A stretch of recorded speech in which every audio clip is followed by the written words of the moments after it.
Hey guys, my name is Guido and today I would like to go take you on a tour through my portfolio. When I was applying, I would love to see a video like this one, so that's why I'm making this video for all future applicants who are applying to the animation workshop.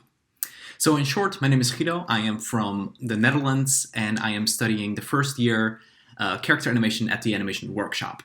If you didn't know already, there is a Discord server, an online community, where you can interact with other applicants and ask questions to students like myself and even teachers of the school. There's a link in the description and please check it out. You can ask for feedback and it's really cool. So yeah, here is my portfolio. So as you know, the animation workshop has a very strict way how they want their your portfolio, your application portfolio to look. So in this video, I would like to go through the portfolio and go through all the categories and my advice that I have for you guys. And if you guys want me, I can make a separate video where I can talk to you about the letter of intention. So here it is. This is the portfolio that got me in first try without going to TDA straight out of high school. Alright, so this is the first page. Let's just start here. This is the cover letter. Here you just fill in your information. It's kind of boring. I do suggest that you upload a picture of yourself. It is totally possible to get in without a picture, but I do think that it would be easier for the reviewers to reject a portfolio that doesn't have a face on it. How the reviewing process goes is that the coordinator, the program lead, and the first year coordinator go through over 270 portfolios each year, and they make 3 piles. The yes pile, the maybe pile, and the no pile.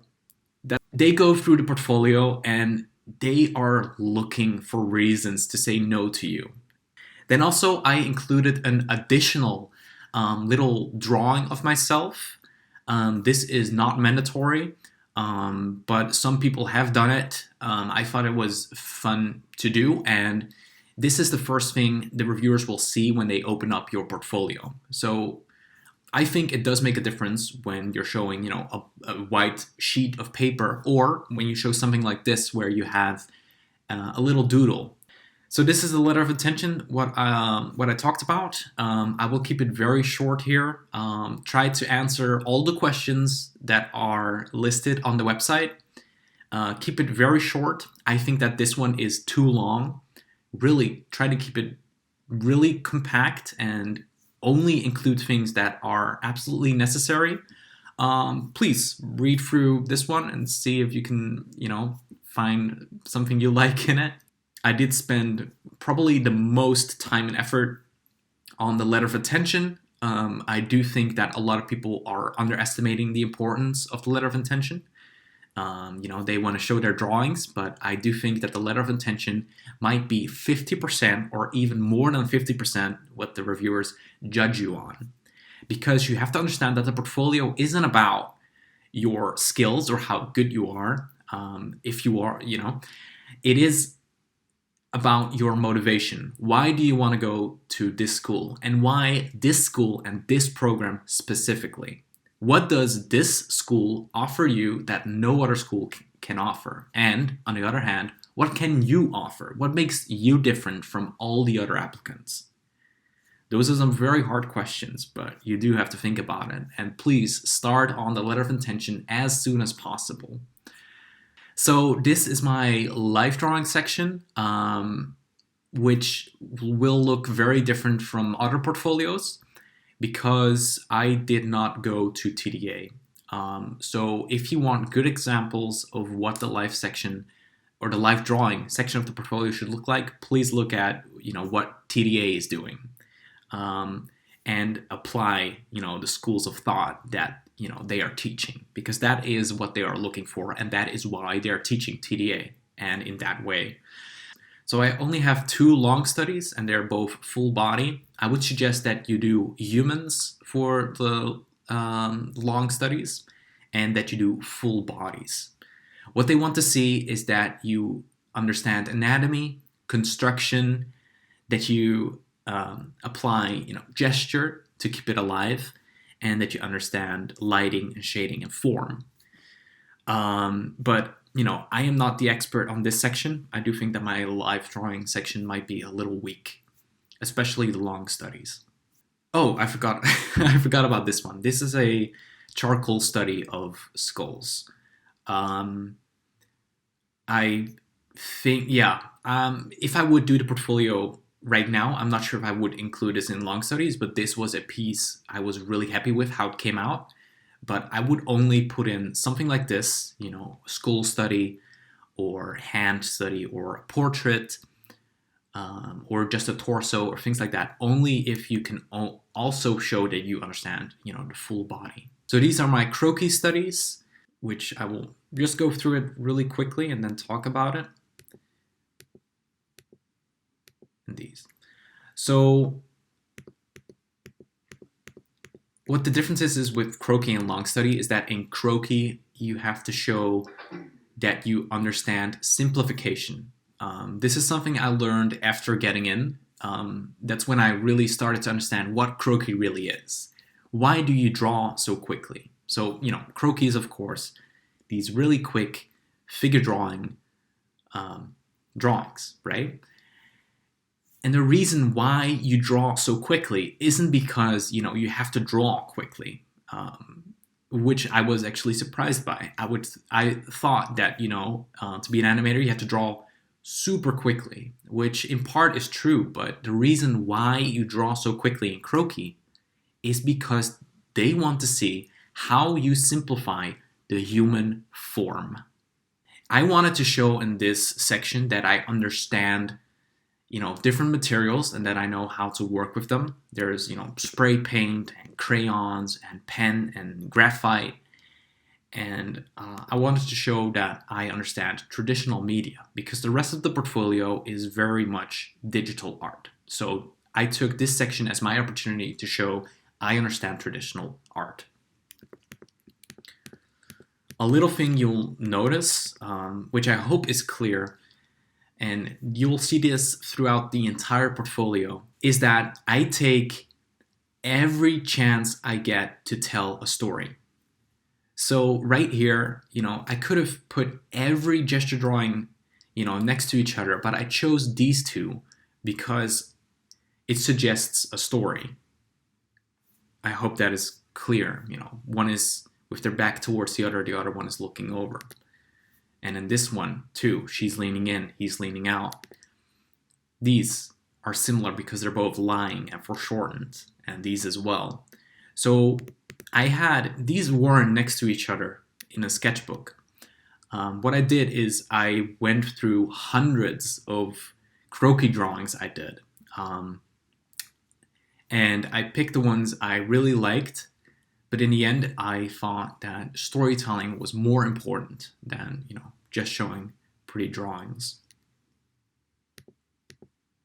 So that is something you can keep in mind when you are making your portfolio, that the way you order it is very important. I think the presentation is something that is very much overlooked. The way you present your drawings, the way you light a painting or put a frame around it, does affect how you interpret the painting. And then at the very end, I wanted to show a hand study and some animal studies that I did in the zoo. Moving on to the next section, which is drama and acting. So what is very important about this section of the portfolio is that you show interactions between two characters, that you show, personalities, and that each character has an attitude. So these are the drawings I did. This is also one of the most important sections of the portfolio. It's not confirmed, but I highly believe that the order of the portfolio is intentional. I think that the sections at the start, such as live drawing and drama and acting, are more important than the freestyle and optional section. So that doesn't mean that your portfolio, you can allow yourself for the portfolio to get, worse when she goes through it.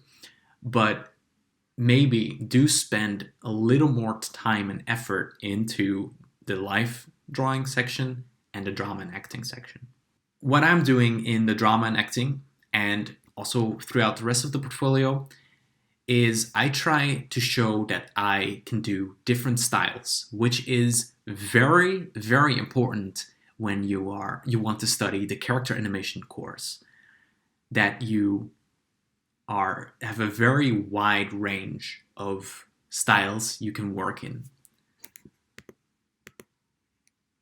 You can see that all of these are different.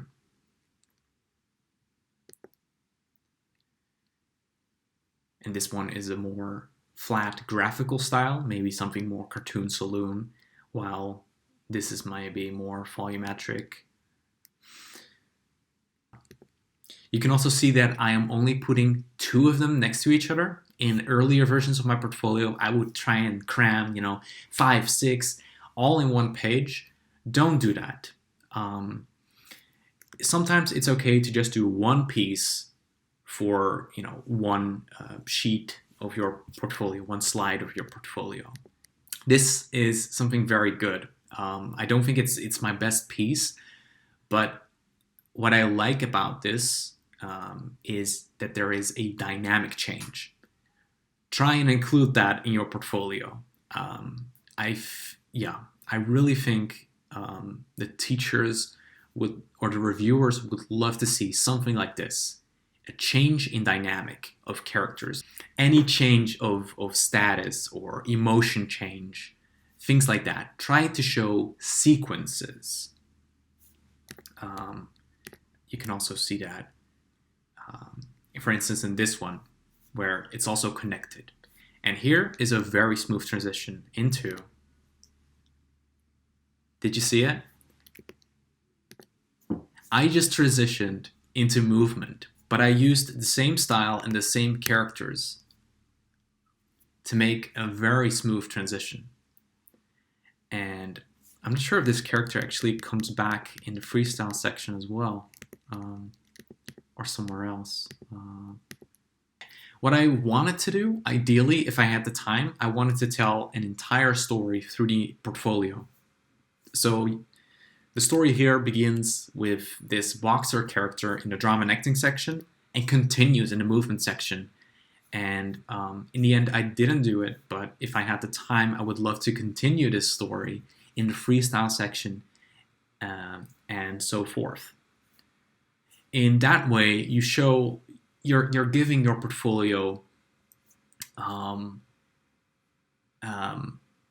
something to hold on to. The reviewers will recognize these characters and they're curious, what happens next to them? And then you give them that payoff later in the portfolio. So as you can see, I'm applying a lot of storytelling into my portfolio. Again, I can't pressure this enough. Storytelling is everything. This is what the school would love to see. It's these sequences. So how I made this, I looked up a video on YouTube of a skateboarder and I paused it every time. The movement section was very hard for me to understand what they were exactly looking for. But now I understand that what they're looking for is key drawings, key poses, just like in animation. So this section is actually where you show your knowledge of animation. So apply what you know of animation already, being, the principles. You can see here that the hair follows the motion of the movement. So in the first versions of my portfolio, it was just, the lion walking from left to right and the cheetah from right to left, and it didn't tell a story. So that's why I added this little illustration at the bottom. And this was something I was very scared of because this drawing on the bottom doesn't show movement. I put a non-movement drawing in the movement section But the reason I did it is to tell a story.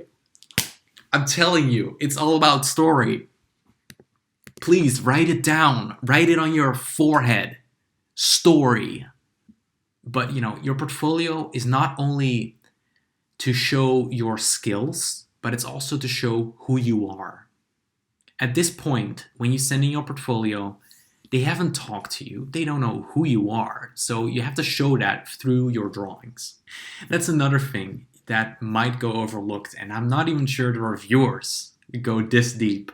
But just for myself, I wanted to have a balance in animals and humans. And for the humans, I wanted a balance in male and female characters, and also show different types of people from different backgrounds and different ages. So there's old people, there's kids. This, again, is to show your versatility, but also to show, I guess, your open-mindedness. If you just draw military soldiers all throughout your portfolio, think about what that shows about you, what that tells about you as an artist. If you're into that, that's awesome. But do understand that the portfolio is a chance for you to show your range. This is the storytelling section. So I have 2 storyboards. One is totally fine, but because this storyboard was so short, I wanted to add another one. So the first one is more of a drama comedy. So I use cinematography from things like that. So storytelling is a huge subject, but luckily there is a lot of resources out there.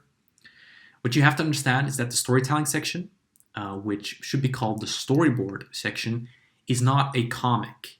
And a storyboard should not be treated as a comic. Those are completely different mediums. How you have to understand the storyboard is that this is a film.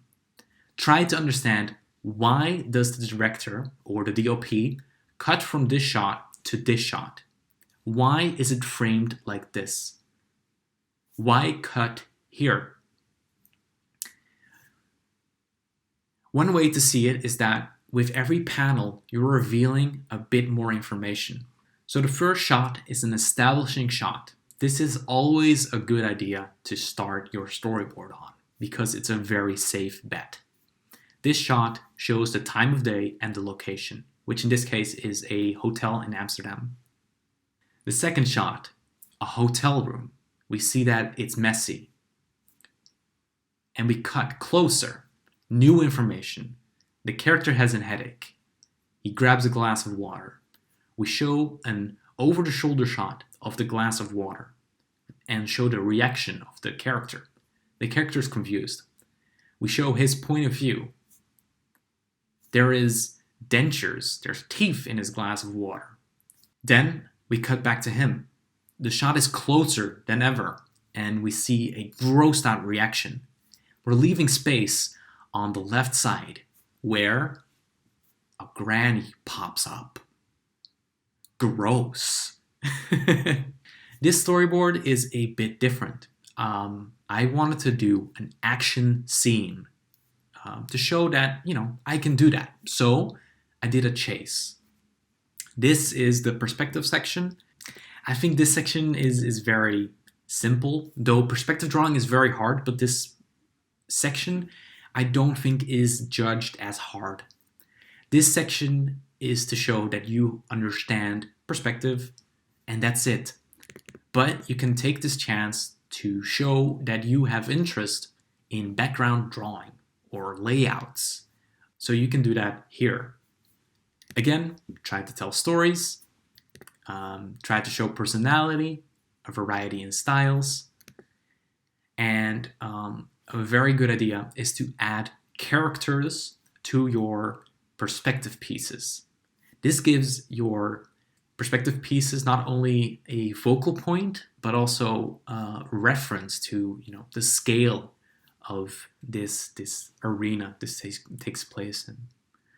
So the freestyle section is, again, I don't think it's judged as hard. Here you can do literally anything, and then these are just pieces I made and I really liked. So, and then we move on to the optional section, where I think it's a great idea to show a bit of your process. So here are, the sketches I did for the some of the pieces I did. So in the bottom right, you can see here the sketch for this piece.